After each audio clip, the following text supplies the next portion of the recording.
Вебинар цуврал 1 хаягдал ус урьдчилан цэвэрлэх технологийн танилцуулга, технологийн мэдээллийн хуудас, тэдгээрийг хэрхэн ашиглах талаар. Уг вебинар цувралын агуулгыг авч үзвэл Улаанбаатар хотын үйлдвэрүүдийн үйл ажиллагааны ангилал, үйлдвэрийн хаягдал усны урьдчилсан цэвэрлэгээний түвшин ба зорилтын талаар, үйлдвэрийн хаягдал усыг урьдчилан цэвэрлэх гарын авлага боловсруулалт, гарын авлагын танилцуулга, үйлдвэрийн хаягдал усны урьдчилан цэвэрлэх үйл ажиллагаанд тулгарч буй бэрхшээл, тоног төхөөрөмжийн сонголт ба цэвэрлэгээний түвшин, технологийн сонголт, схем, тооцоо гэсэн хэсгүүдэд хуваагдаж байна. Улаанбаатар хотын одоогийн нөхцөл байдалтай танилцъя. Улаанбаатар хот нь ахуйн болон үйлдвэрийн хаягдал усыг хүлээн авч цэвэрлэх, төв цэвэрлэх байгууламжийг шинээр барьж байна. Шинэ төв цэвэрлэх байгууламж нь техник эдийн засгийн үзүүлэлтэнд 2013 онд боловсруулагдсан тул тухайн үеийн Улаанбаатар хотын хаягдал усны бохирдлын ачааллыг хүлээн авч цэвэрлэхээр төлөвлөгдсөн. Хүн амын тоо үйлдвэрлэлийн үйл ажиллагаа нэмэгдсээр байгаа тул төв цэвэрлэх байгууламжид ирж буй хаягдал усны бохирдлын хэмжээ жил ирэх тусам нэмэгдсээр байна. Хаягдал усны бохирдлын ачааллыг 2013 оны түвшин хүртэлх бууруулахын тулд ариутгах татваргаар сүлжээнд нийлүүлэх хаягдал усны стандартыг шинжилэн санал болгож байна. Санал болгож буй стандартыг дагаж мөрдөхийн тулд үйлдвэрүүд хаягдал усаа ариутгах татварын сүлжээнд нийлүүлэхээс өмнө өөрийн үйлдвэрийн талбайд урьдчилан цэвэрлэгийг шаардлагатай тулгарч байна. Үйлдвэрийн хаягдал усанд тавигдах шинэ стандартыг боловсруулах шаардлагатай урьдчилан цэвэрлэгээний технологиг тодорхойлохын тулд үйлдвэрлэлийн үйл ажиллагааны дараах бүлэг ангиллыг тогтоож өгсөн байна. Дэлгэцэн дээр харагдаж байгаагаар нийт 3 бүлэг 12 ангилалд хувааж өгсөн. 1-р бүлэгт 1-р ангилалд сүүн бүтээгдэхүүн боловсруулах үйлдвэр, 2-р ангилалд согтруулах ундаа ба ус ундааны үйлдвэр, 3-р ангилалд махан бүтээгдэхүүний үйлдвэр, 4-р ангилалд талах, чихэр, нарийн бовны үйлдвэр, 2-р бүлэгт 5-р ангилалд арьс шир боловсруулах үйлдвэр, 6-р ангилалд ноос угаах боловсруулах үйлдвэр, 7-р ангилалд сүлжмэл, нэхмэлийн үйлдвэр, 3-р бүлэгт 8-р ангилалд хуванцар нийлэг эдлэлийн үйлдвэр, 9-р ангилалд цаас, картон, цаасан автангийн үйлдвэр, 10-р ангилалд эмийн үйлдвэр, 11-р ангилалд химийн үйлдвэр, 12-р ангилалд худалдаа үйлчлэгээний газрууд багтана. Үйлдвэрийн хаягдал усны урьдчилан цэвэрлэх процесс нь дараах 3 үндсэн үе шаттай явагдана. Төвшин тэгд, механик цэвэрлэгээ буюу хэвтээ босоос хараалж, өөх тос болон элс баригч зэрэг цэвэрлэгээний аргууд багтана. Төвшин нэгт pH-ийн тохируулга, каулиаз, флотаз, эсвэл анхдагч тунгаагуур зэрэг цэвэрлэгээний аргууд багтана. Төвшин 2-т агаартай буюу агааргүй орчны цэвэрлэгээ, 2 дахь тунгаагуур эсвэл флотаз зэрэг цэвэрлэгээний аргууд багтана. Нэмэлтээр хаягдал усаа дахин ашиглах шаардлагатай бол 3 дугаар төвшний цэвэрлэгээг хийж болно. Төвшин 3-т диск шүүлтүүр, эсвэл картридж шүүлтүүр, идэвхжүүлсэн нүүрс, эсвэл усаа дахин ашиглах зэрэг осмос, ультра шүүлтүүр зэргүүдийг ашигладаг. Үснэгтэд үйлдвэрийн хаягдал усны урьдчилан цэвэрлэгээний болон цэвэрлэгээнээс үүссэн лагийг хэрхэн боловсруулалт хийж зайлуулах үе шатуудыг харуулж байна.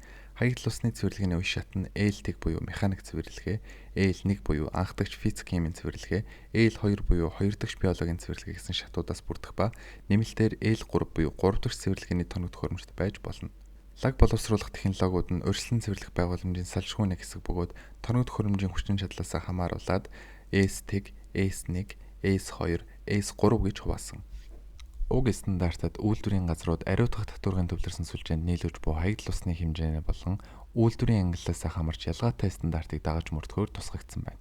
1-р ахуйн эргэлнээс гарсан бохир ус нь хоногт 15 м3-ээс бага бохир ус гаргадаг үйлдвэрүүдийн бохир усанд ээлдэг түвшний энгийн цэвэрлэгээ хийж A хавсралтын A1 хүснэгтэд заасан стандартуудын шаардлагуудад нийцүүлэн ариутгах татварын төвлөрсөн сүлжээнд нийлүүлнэ.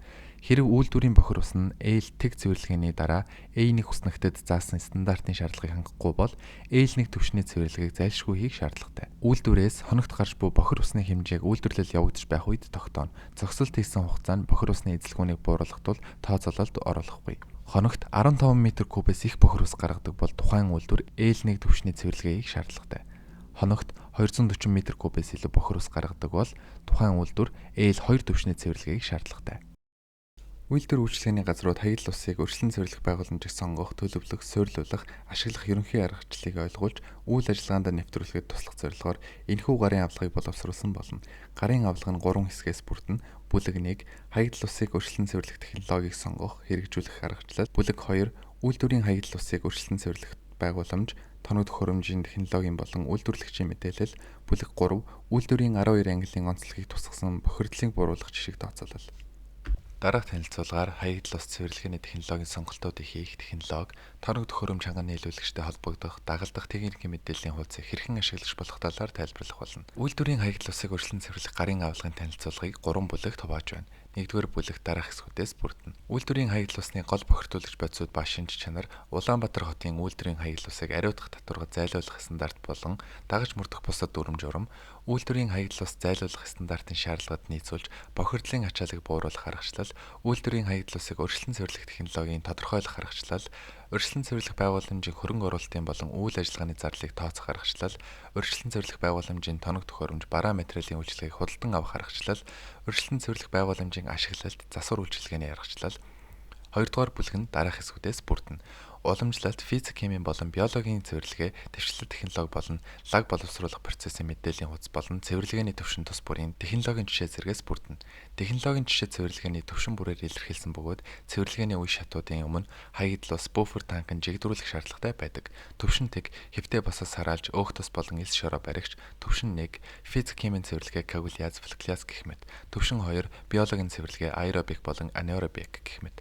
Төвшин 3 дахин ашиглах болон халдваргжуулах цэвэрлэгээ, лаг боловсруулах, өтгөрүүлэх, усгүйжүүлэх, лаг хадгалах, тээвэрлэх, зайлуулах ба лаг боловсруулах аргууд. Технологийн мэдээллийн хуудас нь дараах хэсгүүдээс бүрдэнэ. Үүнд тоног төхөөрөмжийн зориулт үйл ажиллагаа ерөнхий механизм, зураг төслийн үндсэн шалгуурууд, жишээлбэл хаягдал усны ерөнхий шинж чанар, зайлуулах хэмжээ, ачааллын хэмжээ, ашиглалт, засвар үйлчилгээний талаар анхаарах зүйлс, холбогдох лавлгаа гэх мэт. Холбогдох лавлгаа мэдээлэл.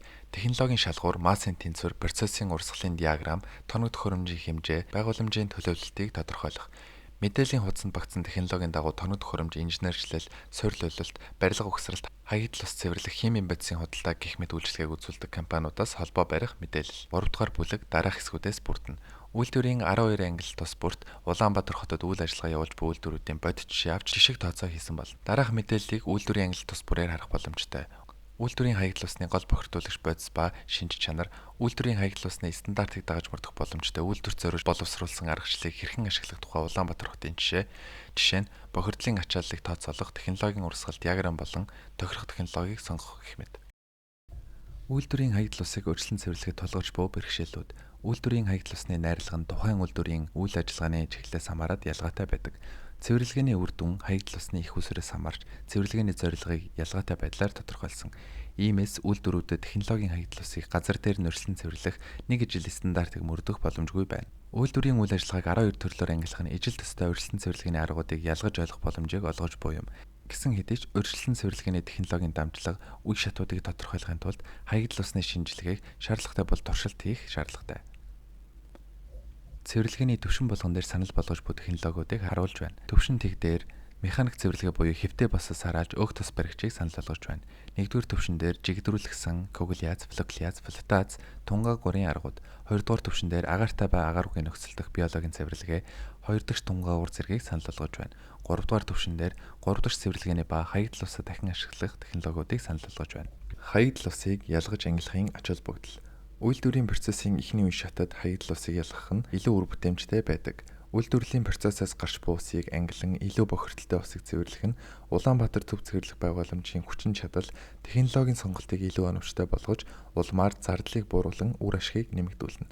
Жишээ нь гэрийн дижээвэр амьтдын хоол үйлдвэрлэлд бясалганы шар сууг ангилж боловсруулах, хромоор идэлж буй арьсны ширний үйлдвэрийг хаягдал усыг тусдан цуглуулах, цэвэрлэх, хромыг ялгах, цаасан хайрцгийн үйлдвэрлэлд цаасны целлюлозыг нөхөн сэргээж ашиглах, хаягдал усны биологийн цэвэрлэгээнд химийн бодисыг нүрс зүрхшийн их үүсвэр болгон ашиглах, азот гүйжүүлэх процессыг илүү оновчтой болгодог.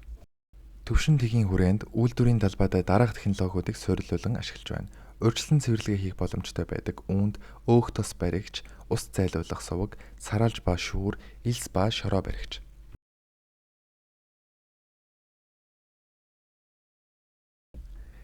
Цэвэрлэгээний 1-р төвшөнд хэрэглэгддэг тоног төхөөрөмжүүдийг танилцуулж байна. Цэвэрлэгт байгууламжид хүлээн авч буй усыг жигдрүүлэгч буфер, танк, хаягдал усны найрлага, урсцыг тогтворжуулах дараагийн цэвэрлэгээ рүү дамжуулна. pH тохируулга, хүчил, эсвэл шүлт тунлах тоног төхөөрөмжийг хамгаална. Коагуляц ба флокуляц. Химийн бодис, коагулянт ба флокулянт нэмэх замаар усан дуустдаггүй бодисуудыг агуулсан флок үүсгэж задралыг зайлуулна. Цэвэрлэгээний 2-р төвшөнд хэрэглэгддэг тоног төхөөрөмжүүдийг танилцуулж байна. Анаэробик болон аэробик цэвэрлэгээ буюу химийн цэвэрлэг нь биологийн амархан задардаг органик бодис давмгайлсан их ачаалттай хаягдал усанд анаэробик цэвэрлэгээ хийдэг. Сул тал нь ажиллах нөхцөл нь нэлээд мэдрэмтгий бас төвөгтэй байдаг. Иймээс үйлдвэрлэлийн практикт аэробик цэвэрлэгийг илүү их ашигладаг. Анаэробик цэвэрлэг нь хоёр дахь тунгаагуур, флотац, шүүлтүүр, мембран биореакторын технологи нь умбуур бодис болон бичил бие дагуулаагүй маш сайн чанарын цэвэрлэгдсэн ус гардаг.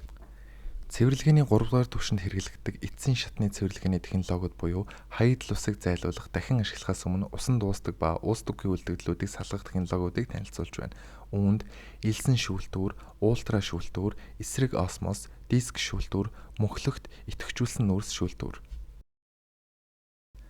Халдваргүйжүүлэх буюу хаягдал уснаас бичил биетний үлдэгдлийг зайлуулах төхөөрөмжийг харуулж байна. Уг төхөөрөмжийг гол төлөв хаягдал усыг дахин ашиглахаас өмнө хэрэглэдэг ба бичил биетийг устгахад хүчтэй эсэлдүүлэгч бодис ашигладаг байна.